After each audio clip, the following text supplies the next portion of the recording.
तमाम नौजवान बुजुर्गों साथियों, मैं जितनी देर यहाँ पर बैठा हुआ था, मेरे सामने गाछवाड़ा के कुछ बुजुर्ग लोग बैठे हुए थे और उन्हें देखकर मैं यही सोच रहा था कि ये वो लोग हैं जो इस मुल्क के अंदर पैदा हुए, मेहनत करी, किसी के आगे हाथ नहीं फैलाया और जिंदगी के एक ऐसे मरहले में जब आ गए तो सरकार आके आपसे ये पूछने वाली है कि क्या आप इस मुल्क के बाशिंदे हो। मकसद यही है, आपको इस मुल्क से निकालने का मकसद नहीं है, आपको परेशान करने का, आपको डराने का, आपके अंदर एक खौफ पैदा करने का। लेकिन मैं तमाम इन बुजुर्गों को बैरिस्टर असदुद्दीन अवैसी साहब और मजलिस इत्तेहादुल मुस्लिमीन की तरफ से एक वादा करके जाता हूं कि वो बैरिस्टर असदुद्दीन जिसके अंदर इतनी हिम्मत है कि नरेंद्र मोदी के सामने वो पूरे बिल को फाड़ कर उनके मुंह पे फेंक सकता है,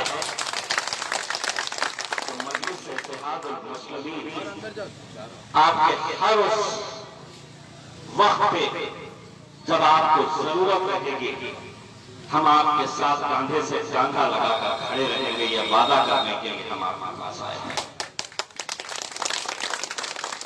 अभी भारतीय जनता पार्टी के जो राष्ट्रीय के अध्यक्ष हैं, उन्होंने 2 दिन पहले एक बयान दिया है और उन्होंने कहा है कि हम बिहार के इलेक्शन के बाद हम एनआरसी और एनपीए दोबारा लागू करने वाले हैं।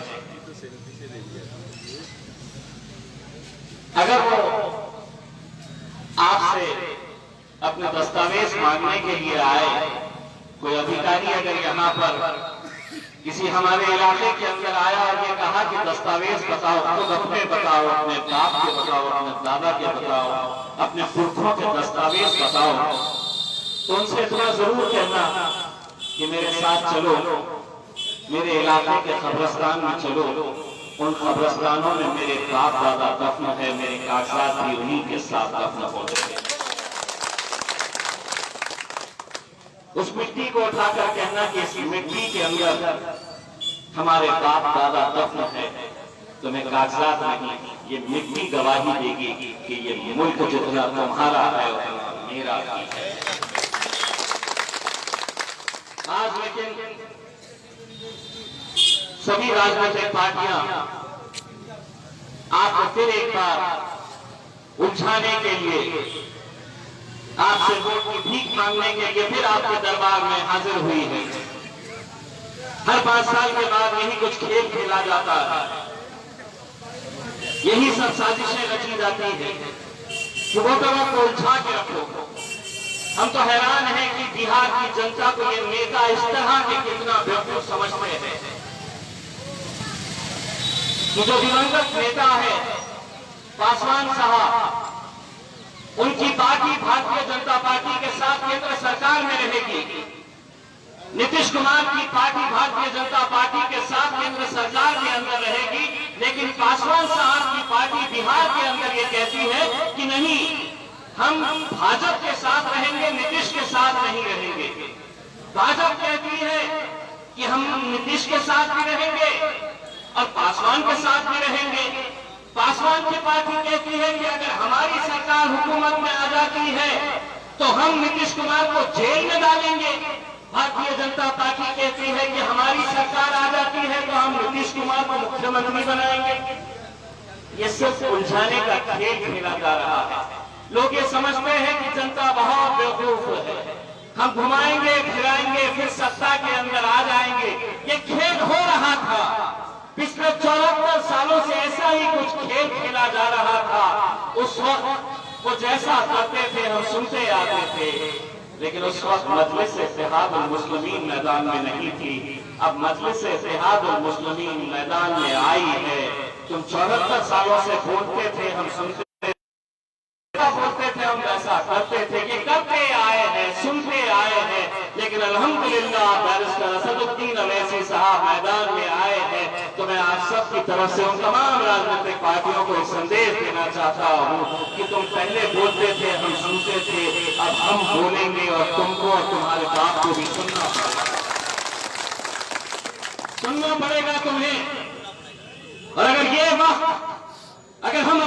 आवाजें बुलंद नहीं करे तो सरकारें ये समझेगी, हुकूमतें ये समझेगी कि इनके पास तो कोई बोलने वाला भी नहीं है। अरे एक है, एक बहुत हिम्मत रखती है कि 550 के ऐवान के अंदर, लोकसभा के अंदर शेरवानी पहनकर दाढ़ी टोपी का एक शख्स खड़े रहता है, सामने नरेंद्र मोदी, अमित शाह और भारतीय जनता पार्टी के तमाम नेता रहते हैं।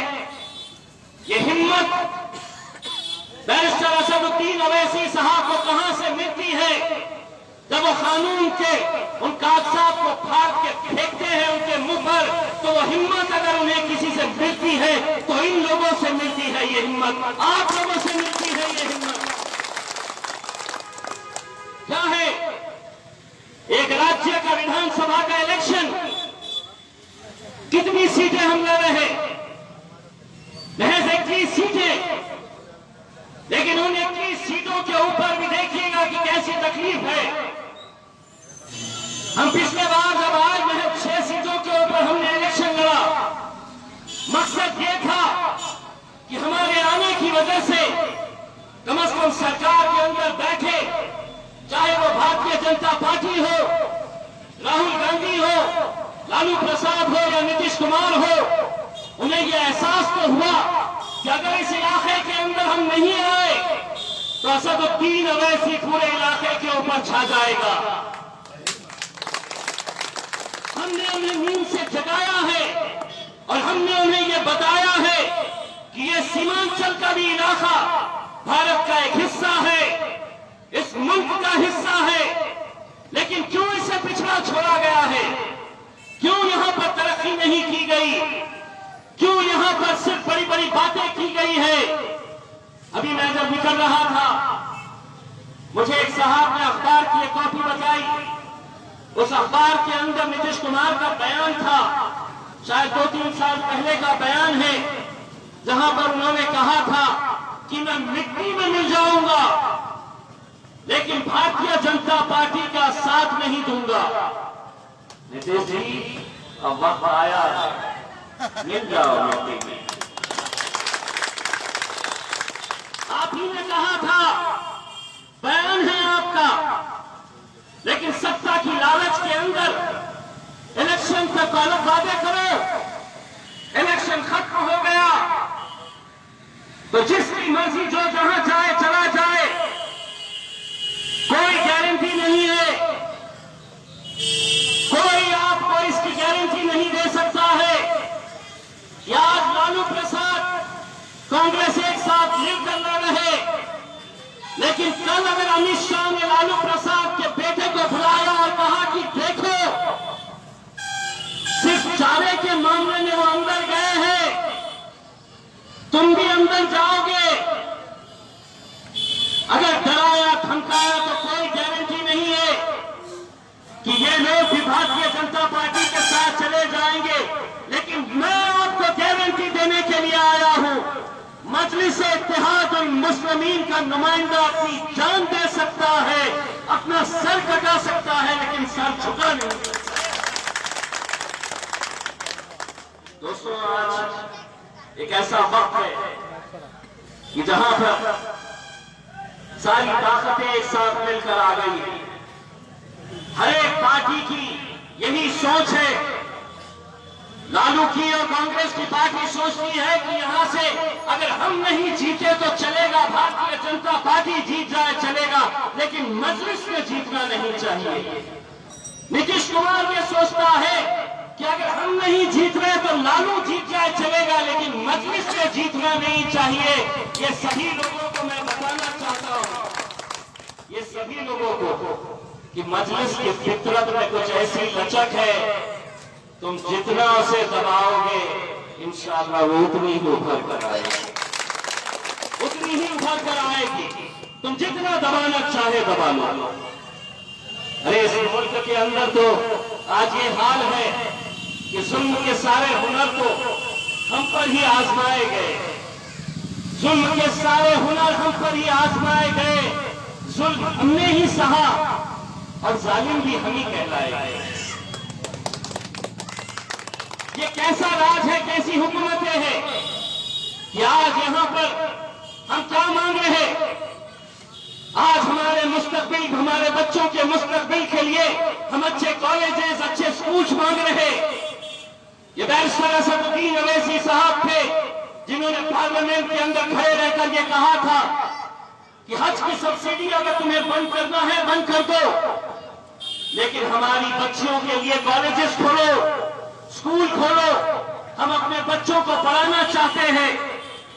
दोस्तों, क्या आप लोग भूल गए अभी कुछ महीने पहले जब ये लॉकडाउन किया गया था, उस लॉकडाउन का भी तरीका देखिए मोदी साहब का।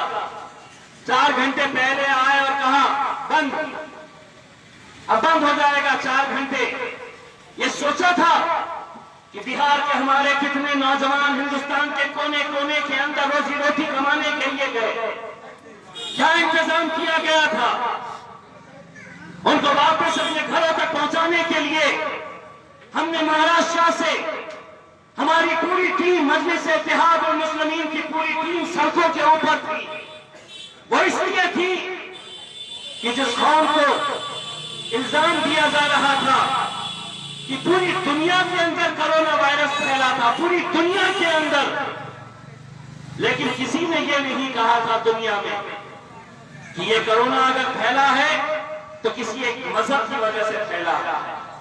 सिर्फ हमारा ये मुल्क था जहां पर इस बीमारी को मजहब का रूप दिया गया था। ये बताया गया था कि ये मुल्क में कोरोना जो फैला है वो मुसलमानों की वजह से फैला है। पूरी दुनिया के अंदर वाहिद एक ऐसा मुल्क था जहां इस बीमारी को मजहब का रूप दिया गया था। लेकिन मैं सलाम करता हूं इस मुल्क के हमारे नौजवानों का, बुजुर्गों का, कि जब लोग अपने अपने घरों की तरफ निकल रहे थे तो हमारे नौजवान सड़कों के ऊपर खड़े थे। कोई खाने का इंतजाम कर रहा था, कोई पिलाने का इंतजाम कर रहा था, कोई पानी पहुंचा रहा था, किसी का पेट भरा हुआ था तो उसे तोशा दे रहा था कि तुझे रास्ते में भूख लगेगी तो तू ये खाना खा लेना करके। वो लोग जो हमें नफरत की नजर से देख रहे थे, अल्हम्दुलिल्लाह हमारे नौजवानों ने मोहब्बत से उन लोगों का दिल जीतने का काम किया, दावत का काम किया था। लोग सोच रहे थे, दूसरे समाज के, धर्म के, मजहब के लोग सोच रहे थे अरे यही मजहब के लोगों के ऊपर तो हम इल्जाम दे रहे थे कि इनकी वजह से कोरोना पहुंचा, लेकिन जब मेरे ऊपर आफत आई, मैं जब भूख से बिलबिला रहा था, मुझे जब प्यास लग रही थी तो यही कौम मेरे लिए रस्तों के ऊपर खड़ी थी। ये काम हमने किया। तमाम जितने भी लोग थे, चाहे वो कश्मीर से कन्याकुमारी तक। मेरे भाइयों, ये इलेक्शन महज चंद विधायकों को चुनने का नहीं है। ऐसा नहीं है कि हम 21 सीटें अगर जीत जाएंगे तो हमारी सरकार बनेगी। हमारे अलायंस के अंदर ज्यादा से ज्यादा सीटें जितवाने की हम कोशिश कर रहे हैं, लेकिन अपना नुमाइंदा जब चुनकर आता है तो क्या ताकत होती है, ये आज मेरे औरंगाबाद की आवाम महसूस करती है। जब 20 सालों तक मेरे अपने शहर औरंगाबाद में शिवसेना का गढ़ हुआ करता था, पूरे विधायक शिवसेना के, नगर परिषद शिवसेना के 30 साल से कब्जे में, जिला परिषद उनके हवाले, संसद 20 साल से चुनकर आता था शिवसेना का। जब मैं खड़ा हुआ इलेक्शन के अंदर मजलिस इत्तेहाद और मुस्लिमीन की तरफ से, तो वही कांग्रेस के, वही दूसरी पार्टियों के मुसलमान लीडरों को काम पर लगाया गया था और यह कहा गया था कि जाओ मुसलमानों की बस्तियों में जाओ और लोगों को यह बताओ कि ये जो खड़ा है इम्तियाज जलील, ये इलेक्शन जीतने के लिए नहीं खड़ा है, किसी को जिताने के लिए खड़ा है, किसी को हराने के लिए खड़ा है। सौदा किया गया है। लोग कीमत लगाते थे कि सेना को जिताने के लिए ये पैसे लेकर खड़ा है, मेरे नौजवान मुझसे पूछते थे कि हमने क्या जवाब देना। मैं कहता था कोई जवाब नहीं देना, इलेक्शन का दिन जब आएगा तब जवाब देना। वोट डालकर पतंग के ऊपर मुहर लगाकर, और जब अल्हम्दुलिल्लाह नतीजे का दिन आया, जब नतीजे का दिन आया और 20 साल के बाद हमने शिवसेना को उनके गढ़ के अंदर जब गाड़ा, तब हमने उन्हें जवाब ही नहीं दिया। एक जोरदार तमाचा उनके मुंह पर रखी करके मारा, जो लोग उन पर इल्जाम लगाते थे। आज हमें ये ताकत बिहार के अंदर भी पैदा करनी है।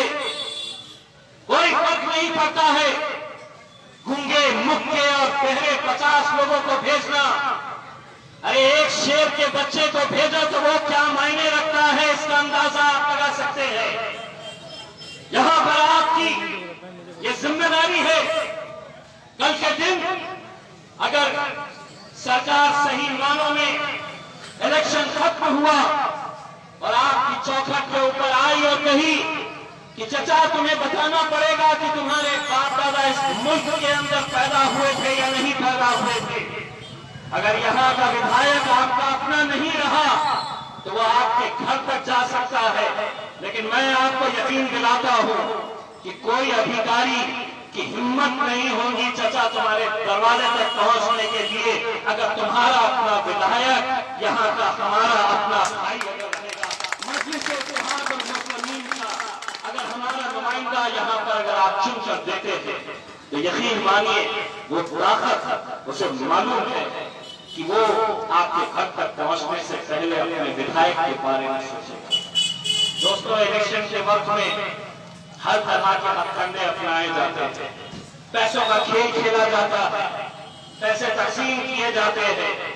एक छोटा सा उदाहरण जो हर वक्त हर सभा के अंदर मैं बोलता हूँ, और जब मैं बोलता हूँ तो मेरे रोंगटे खड़े हो जाते हैं, क्योंकि एक ऐसी सच्चाई है कि इलेक्शन से 2 दिन पहले मेरे अपने शहर के अंदर एक कांग्रेस का नुमाइंदा एक गरीब बस्ती के अंदर गया, पैसे लेकर नौजवानों को इकट्ठा किया कि आओ, इलेक्शन से 2 दिन पहले का वक्त नौजवानों को इकट्ठा करके उसने कुछ पैसा उनके पास दिया और ये कहा कि ये रखो, मैं चुनकर आऊंगा तो और भी दूंगा पैसा, ये पैसा लो और इस बार वोट कांग्रेस को ही देना। उन नौजवानों के अंदर एक नौजवान था जो बीच में ही खड़े रहा और उसने अपने साथियों से कहा कि भाइयों, इस पैसे को हाथ नहीं लगाना, अगर तुमको पैसा चाहिए तो मैं लाकर दूंगा पैसा तुम्हें, लेकिन ये पैसे को हाथ नहीं लगाना। दूसरे नौजवान लड़के उसको देखकर हंसने लगे, मुस्कुराने लगे, उसका मजाक उड़ाने लगे और कहने लगे कि तू कहां से पैसा लेकर आएगा, तू खुद ऑटो रिक्शा चलाता है, तेरे पास कहां से पैसे आएंगे।